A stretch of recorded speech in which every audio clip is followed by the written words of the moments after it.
wish you could hear this sound.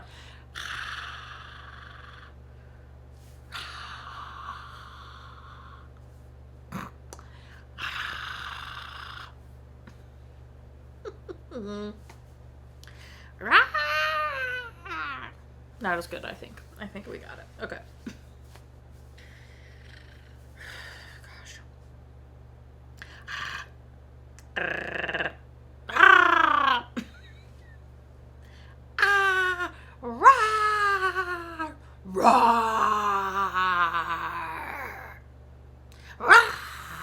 Okay.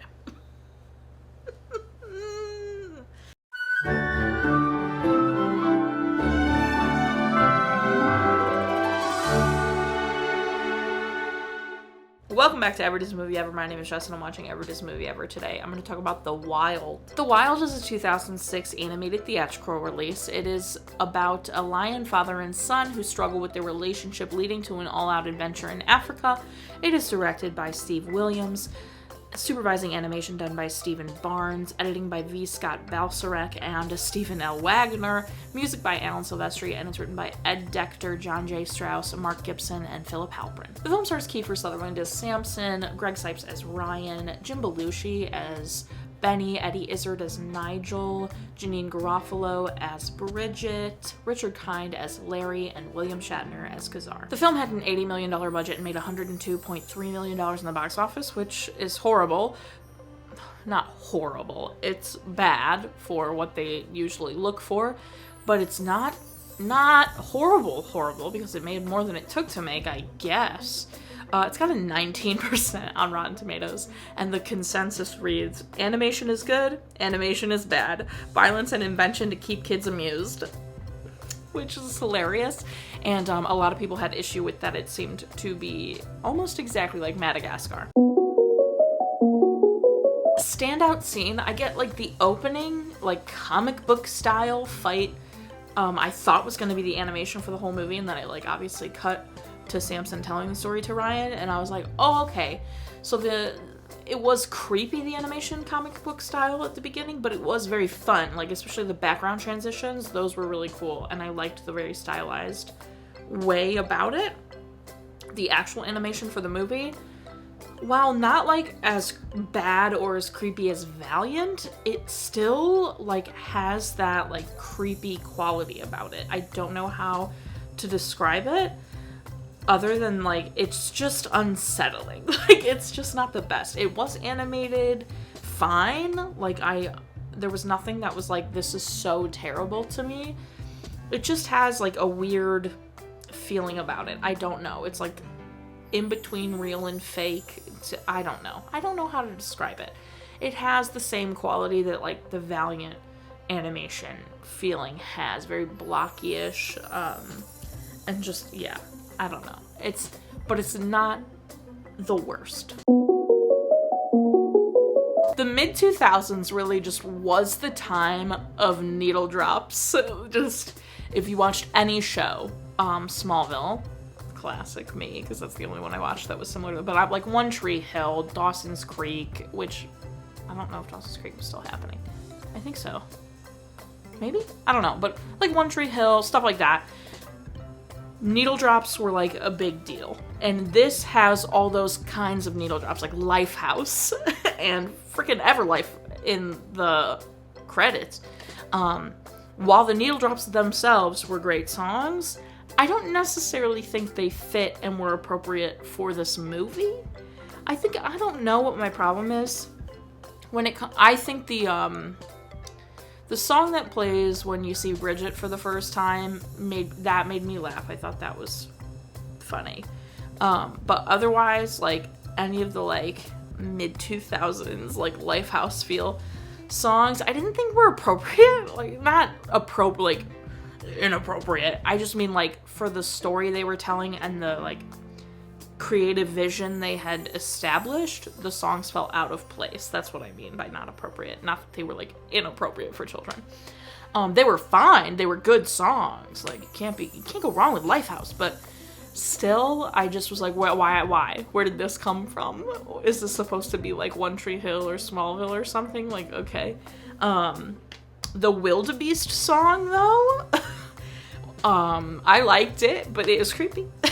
It was creepy. That whole thing, creepy.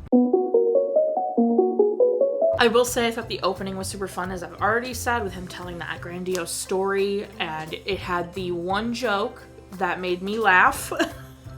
That wasn't like, oh god. It genuinely made me laugh, and I was like kind of excited that the movie might be funny, because I had never heard of this movie, which is crazy, because it came out while I was a child, and it's a Disney movie, so you would have thought I would have seen it, but apparently not. The one joke, so he's telling this story about this giant 14-foot wildebeest that he, conquered to his son Ryan to seem cool. And, he's listing all these things about this big, scary wildebeest.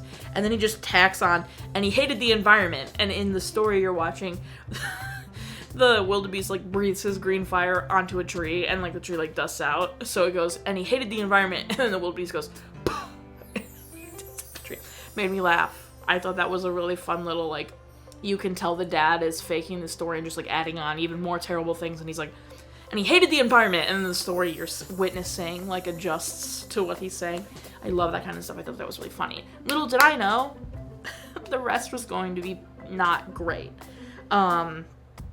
This did, in the joke area, give me Valiant vibes. Not nearly as bad, but this had sexual jokes, lots of fart and, bodily fluid and body thing jokes, which can have a place. And, farts tend to always be funny, except not how they always end up using them, I feel like. But the sexual jokes and, stuff they try to do, for the adults isn't very funny, because it's just, you can, and he hated the environment. That was funny without being inappropriate or trying to go over a kid's head or whatever. That was just, a funny moment, add-on, last-minute little, I just liked that.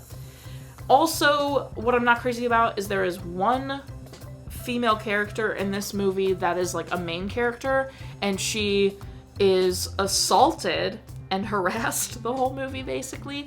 Benny the squirrel is madly in love with Bridget, and he kisses her without consent, and she obviously 100% did not want him to kiss her. And then also throughout the entire movie, he's harassing her, trying to be her boyfriend and all that kind of stuff, which is just not great. And then also Samson bumps her in the butt at some point. She says things like, don't look at my spots, my eyes are up here, just really tacky and uncomfortable, jokes that I don't think are necessary or landing as they think they might be. I feel like the early and mid 2000s movies were filled with and I hate this, but old boys club or locker room humor. And that in itself is a whole problem, because obviously society's a mess. But it just is gross. The movie I'm going to talk about after this is another one of the movies that never made it onto my list, and it's from the 60s. And there are multiple women starring in that movie and are prominent, and none of them are assaulted or harassed. And that movie's from the 60s. Granted, does it pass the Bechdel test? No, but at least they're prominent, have a say, are contributing to the story, bare minimum. And this one, they just had the draft be a woman. I think one, to have a woman, and I think two, so they could make jokes at the woman's expense. So I'm not crazy about that. Some people might be like, you're reaching, I don't care. That's how I feel. I didn't like it. It definitely feels like a poor attempt at Madagascar. I only saw Madagascar in the theater. I have never seen it since. I can tell you right now the animation was better for Madagascar. I don't remember what Madagascar's about. I just know they break out of a zoo. And I think try to go to Madagascar. I think. I have no idea. I don't fully remember. I'd have to watch it now as an adult. I'm sure there are jokes in that probably are not great too. But purely based on what I semi-remember, I feel like this is worse. And also seems like a tacky thing to do. Try and do like a Madagascar movie. Moving on from that, them getting to and from Africa in that boat, no way. I didn't think they'd make it to Africa in that boat, but then they take that boat back to New York? No freaking chance. The Lion King moments were so forced. They felt like the To Infinity and Beyond moment in The Shaggy Dog. There's two. There's one where Samson falls with a tree or whatever, and it does like the Mufasa fall. And then there's a moment later where Khazar has Samson like on a cliff edge, and he does like and Samson does the like that Mufasa does, and he almost like gets thrown off or whatever. They felt very forced and not like, you know, haha. Disney's referencing themselves, which I love when Disney can make fun of themselves for it too, but not in, like, they weren't being super obvious about it. They were just like, oh, look. And it wasn't great because the movie wasn't great, whatever. The entire plot of the wildebeests being a cult and wanting to turn into carnivores is actually insane.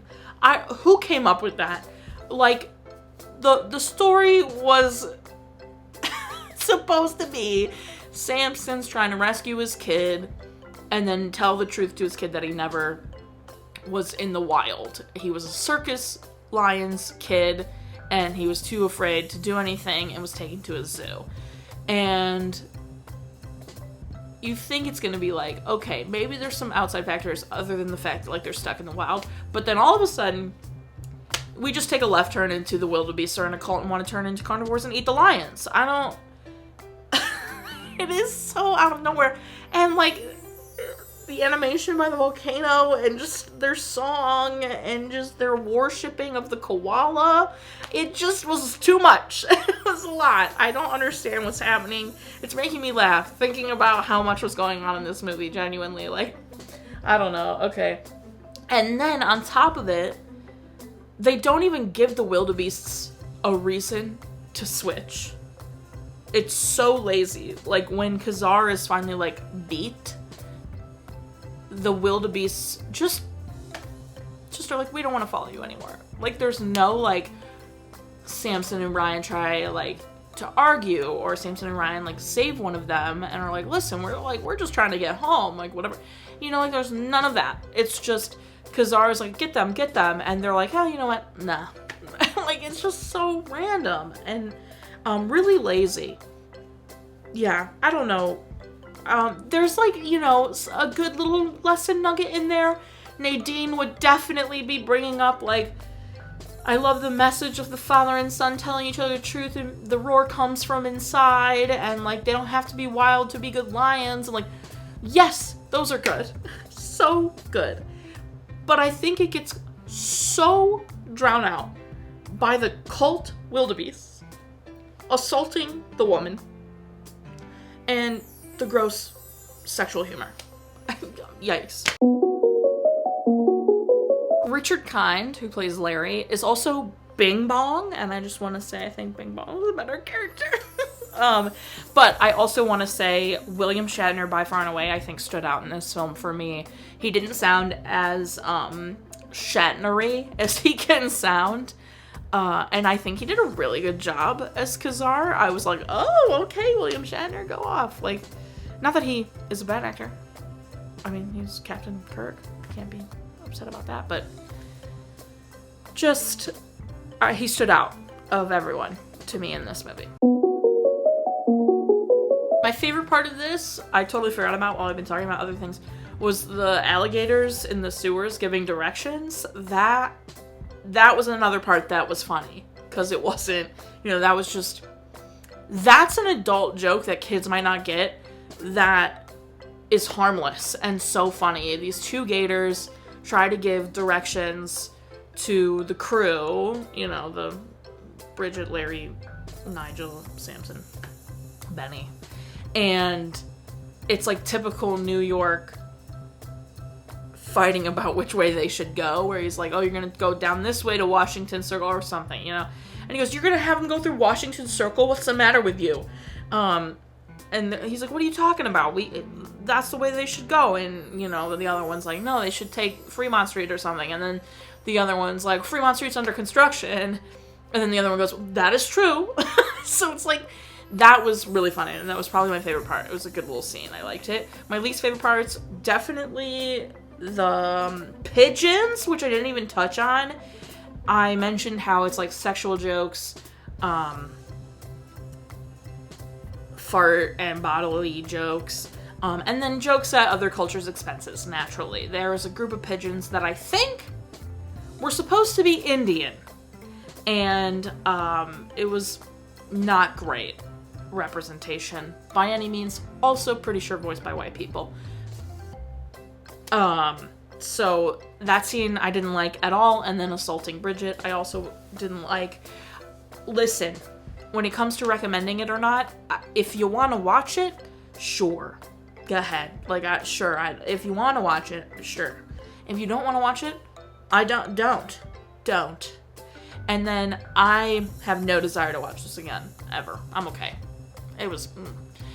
This left a ton to be desired. I feel like, again, with the little, like, story that it wanted to do, it had some good nuggets, but they were lazy about the heart of it, and were obviously much more focused on, like, the jokes and the funnies and the humor, which is fine, I guess, if they're good.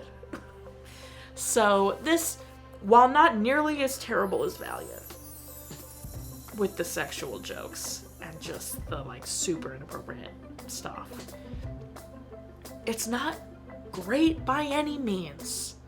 So that's everything I have for The Wild. My final rating is 4 volcanoes out of 10. Our total movie count is...